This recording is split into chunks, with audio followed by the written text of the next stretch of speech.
Thanks. Well done. Oh, look, it's like reading a story. Yeah, fireside chat. Too far back. It's tempting to lie back in these chairs. Yeah, they're big. Right. So, first of all, I would like to talk about the EU. Start with a big one. What are your views on the EU? Because originally you were standing as a candidate for We Demand a Referendum Now party, but you are no longer. So would you talk a little bit more about that?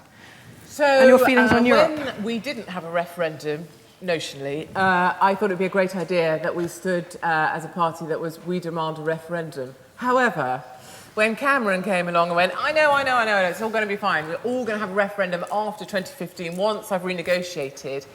The British public didn't really hear all of that once I've IFI'd, and they just went, aha, we've got a referendum. So at that point, standing as a We Demand a Referendum party was a bit non-existent. But my overall views on Europe are that we probably deserve to have a say. I'm 39, I look 52. But in my lifetime, I've never had a say on... My nose profile for you guys is really harsh.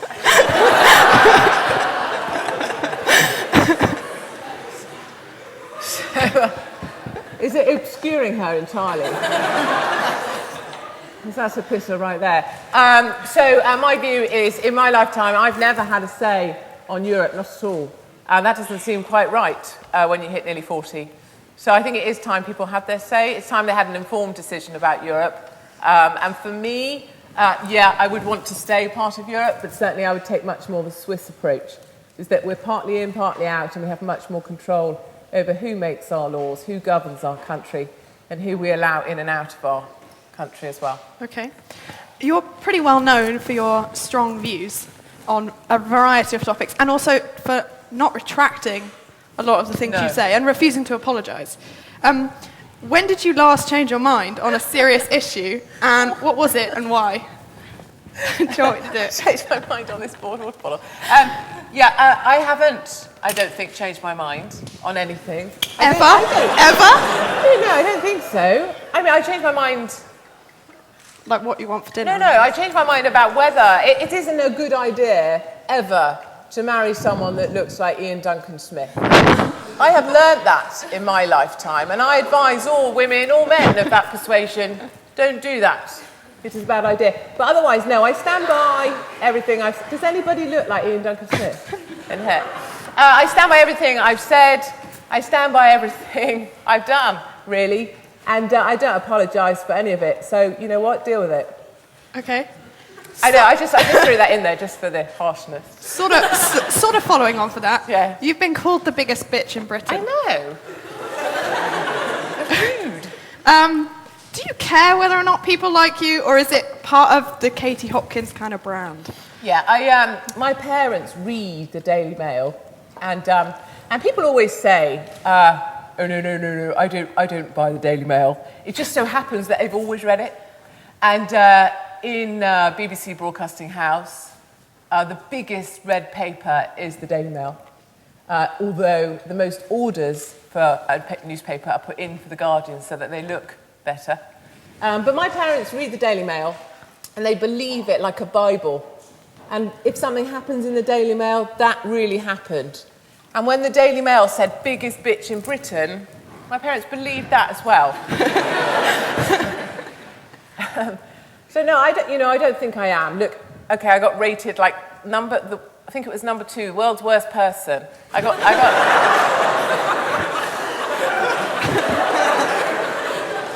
Seems a little harsh. Yeah, that's harsh. That was the Last Leg. Anybody watch The Last Leg? Yeah. You have to obviously be a double amputee or amputee to be on that show, but which is great. But yeah, so I was rated world's second worst person by those guys after Putin. I don't know. I just think people may have lost a bit of perspective. Like Myra Hindley and stuff are still, they're kind of out there as people may have referred to. But yeah, I'm kind of up there as biggest bitch. But I accept that. But mostly people are quite nice to me in the street. But do you quite like being disliked? No, I don't quite like being disliked. Most people prefer to be liked. But I am perfectly prepared. I'm perfectly prepared to be disliked. And actually, that's probably what is my USP, is that I am probably the only person that is on TV a bit and is prepared to be very disliked.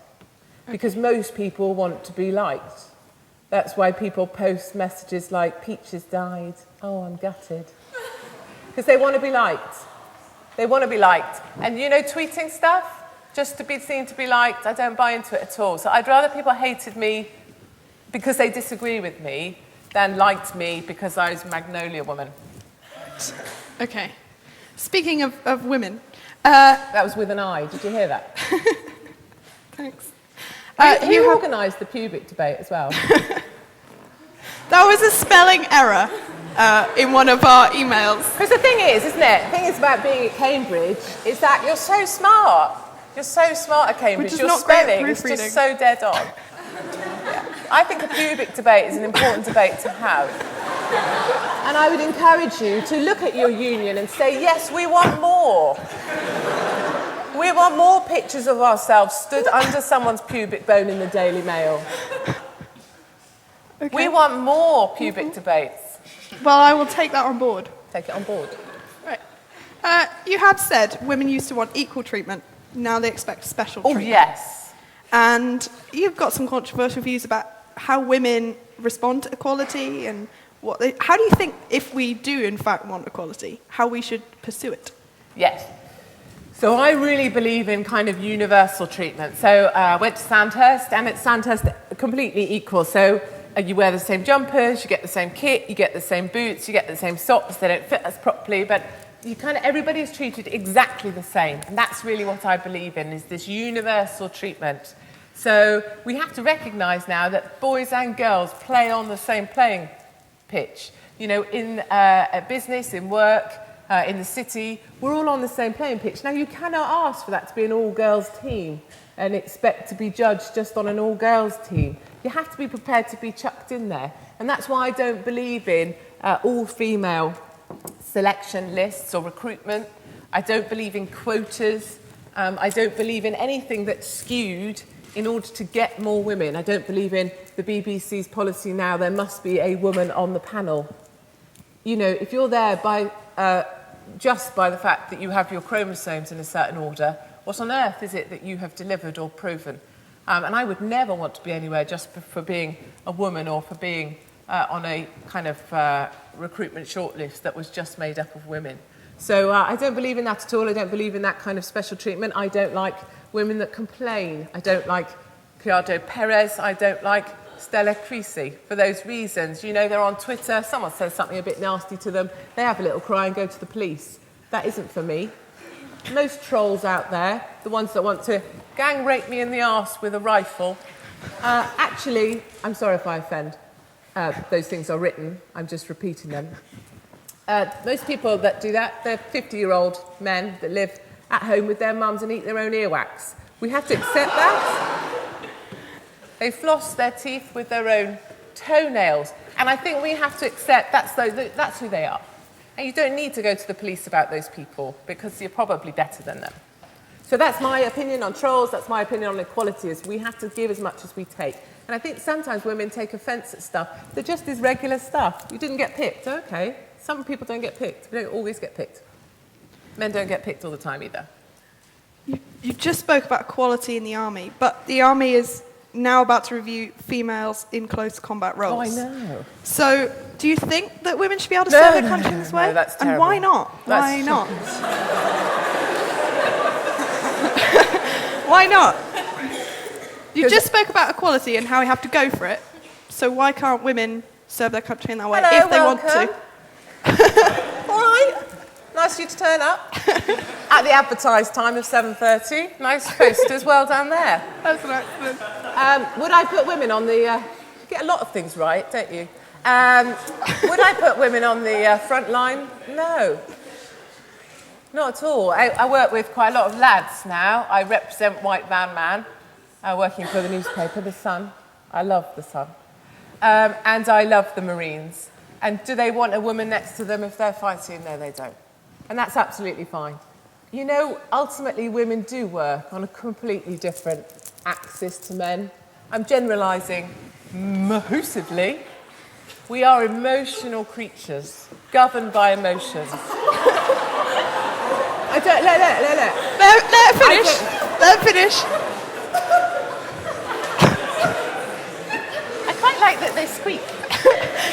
Some of them like a real squeaker, like squeaking. Just like little mice. So we are emotional. I'm not an emotional. I don't really represent women. I think my balls are slightly too large. So I'm not a typical woman in the sense that I don't represent women very well. I appreciate that. But I think women are too emotional. I don't think you need women on the front line.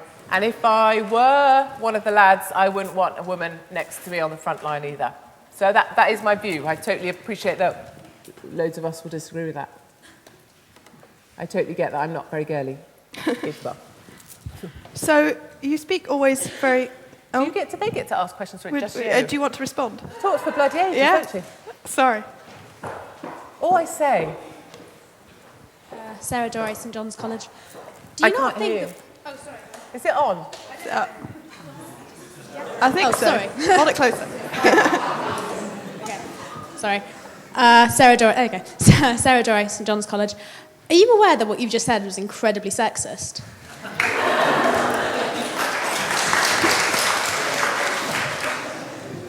Which bit? Well,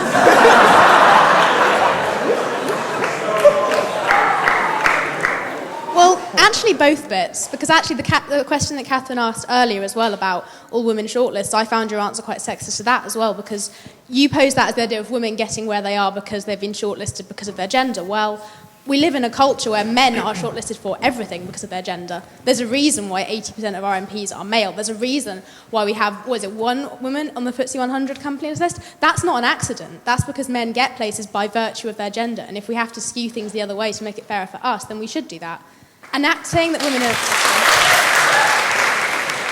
And on your second point, saying that women are more emotional than men is sexist, quite frankly. You are doing our entire gender a disservice by reducing us just down to our biological functions and not saying that actually your level of emotion comes down to who you are as a person, male or female. It has nothing to do with gender.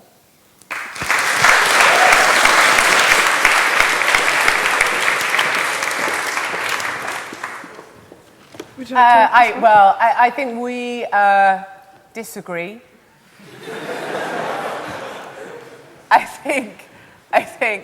I don't see life that way at all. I think to say that all women shortlists aren't about gender. I mean, for me to be, even if I was on a shortlist with a whole bunch of women, I would look down that list and feel really uncomfortable that I wasn't competing with the boys.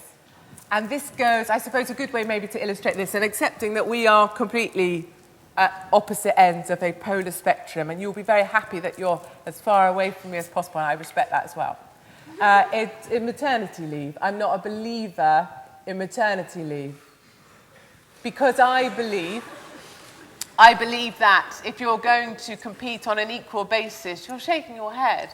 It's so upsetting. We must get a microphone to you. If you're going to compete on an equal basis, then you have to get back out there and get back at the job that you're good at. In the States, I spent 8 years working on Madison Avenue in Manhattan, and they get 6 weeks unpaid leave. And I think that's a really good model for maternity leave. It's one that I would prefer us to have in the UK. They also have hire and fire at will in the States, also a model I subscribe to. I think it's fantastic. What it actually does is increases the number of people. You're looking very, very dubious and sceptical, but I assure you, sir, it's fantastic. I'm talking to the gentleman in the pink. Yes, it's not more of a dusty pink, isn't it? More of a rose. Yeah. They hire and fire at will. And that's actually a fantastic thing, because what it does mean is they hire in times of plenty, when there's a lot of work around. They can let people go, but also rehire them. I think it's a really fantastic system. If we had that in the UK, we wouldn't need to have so many 0 hours contracts. Anyway, I went wildly off on a tangent there, but my point really was that's why maternity leave for me, for example, is a good example where I don't think we should have special treatment just because you had a baby. So what? I'm your employer. I don't care. I don't want to pay for it. Get back to work. Okay. So to go back to the army for a second, you always seem to speak very favourably of your time there. You loved it. Do you regret leaving the army? No, I didn't have a choice. I lied to get into the army. I had a 35-year regular commission with the Intelligence Corps. That will come as a surprise to those that think I'm thick. And I respect that too. And and they sponsored me through university, but I lied to get in. I didn't tell them I'm epileptic. I'm not about to fall on the floor. I only have fits in my sleep. It's fine. And I didn't tell them about it. And when I passed out of Sandhurst, not literally, up the steps, everybody else turned right, I turned left. And they decided it wasn't a great idea to have an epileptic with an SA-80. I think this is probably true. So that was fine. There's no sob story. That's just why I had to leave. Okay. And sort of public attention on you can be at times quite strong, going into your personal life.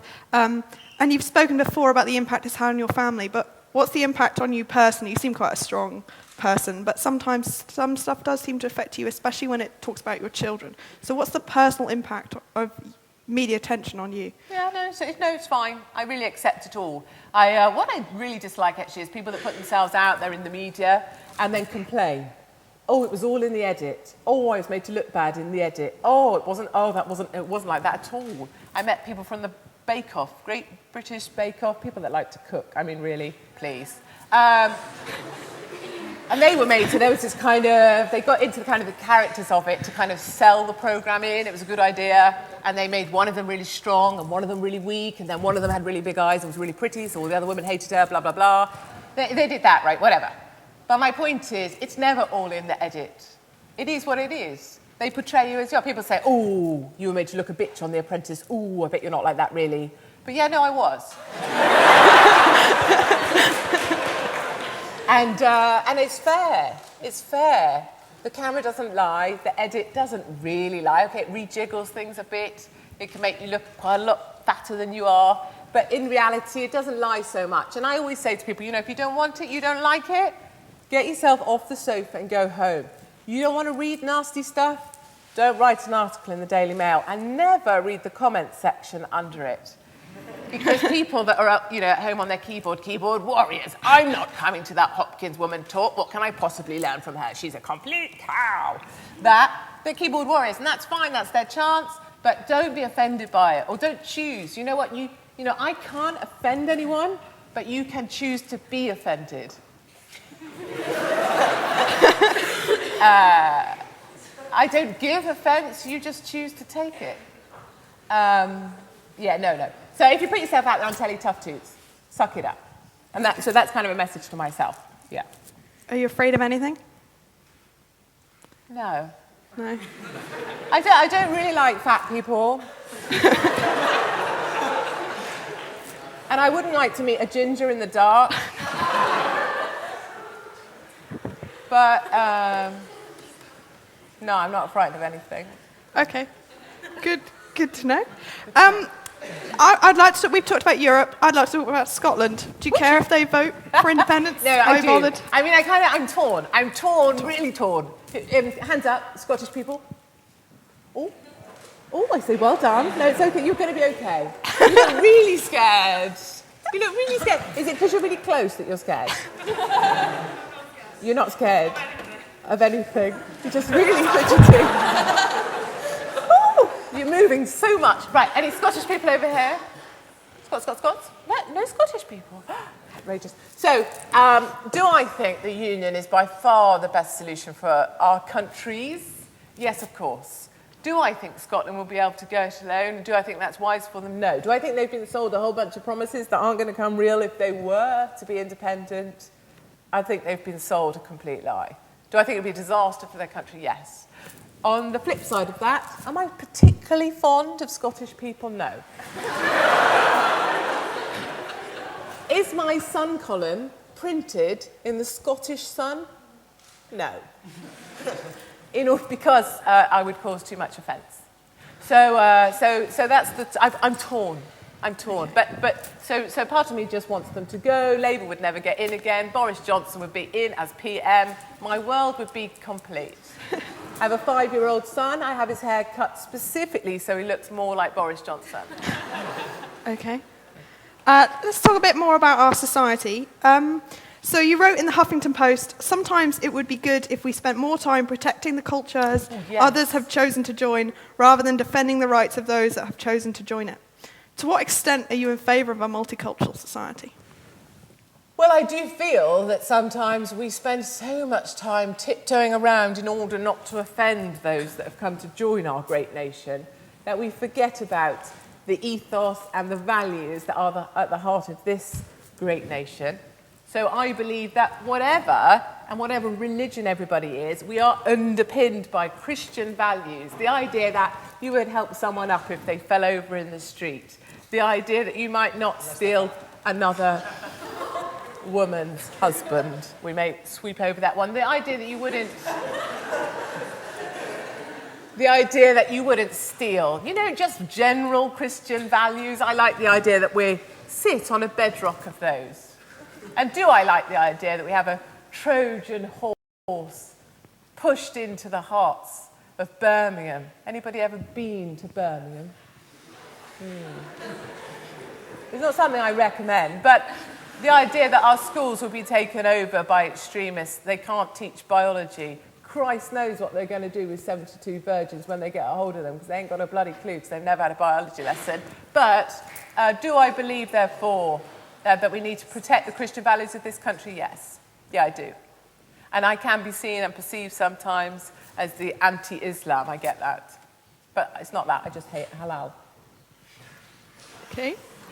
If you had to change one decision in your life, doesn't have to be something you regret, just something maybe you want to make better. Yeah. If you had to change one thing, what would it be? Or are you content with everything? Yeah. You good? Yeah, I wouldn't change anything. I wouldn't change anything because I really believe that, my life doesn't fit a normal... Probably many of you here will have done brilliantly at school, will have got brilliant GCSEs, amazing A-levels. You've come to Cambridge. Your parents must be beyond proud to tell everybody that you're here. And you'll leave here as one of the best, brightest, most brilliant students in the country. And your trajectory may carry on in that perfect line and carry on forever until probably about 95, where you just pop off. But anyway, a brilliant straight line trajectory. And that is the most efficient thing, of course. Zero friction, zero resistance. It's a perfect trajectory. And I admire that very much. However, my line looks a little bit more like it was drawn by, somebody that was put in some kind of crazy roller coaster. So it looks a bit more like a ping ball machine. It's gone ping, ping, ping, ping, ping, ping, ping. And I wouldn't change it. It's put my parents through hell, probably sometimes. I've made myself look a complete tit on a number of occasions. I've made some very poor decisions, I don't doubt. But my life's been really exciting. And it's been very different and very dynamic. And I've been able to live through a number of different businesses, industries, jobs as a result. And I wouldn't change that either. Do I recommend you take my path? No. Do I think that if you end up on my path, there is a light at the end? Yes, I do. And is it really, really good fun? And every day, do I love what I do? I really do. People say, what do you do? And I wonder too. But actually, I think I spend a lot of time talking about issues and trying to take them to a level where other people can engage with them. And you'll be measured on the performance you deliver. At the moment, you'll be measured on your exam results. I'm measured on the amount of interaction I get, the amount of social interaction, social media interaction, number of readers. It's all sort of statistical analysis of the amount of pull I have, viewer pull, reader pull, that sort of thing. And so that's now how I measure success. So I'm measured in different ways, but I've really loved life so far. I sound like I'm talking as if I'm about to die. So if I do die tonight, this is quite a nice sort of way to go out, I suppose. But no, I do. I've really loved how things have gone, even though probably they're not most efficient, and I wouldn't counsel them nor advise them. So keep going on your straight line path. Yeah. Before we move on to take some student questions, I've got one more. Yeah. If you had to give a single piece of advice to the undergraduates in the room, in addition to some of the other little tidbits you've given us, what would it be? Stand for what you believe in. Yeah, stand for it. You didn't frankly have the balls to put country before party.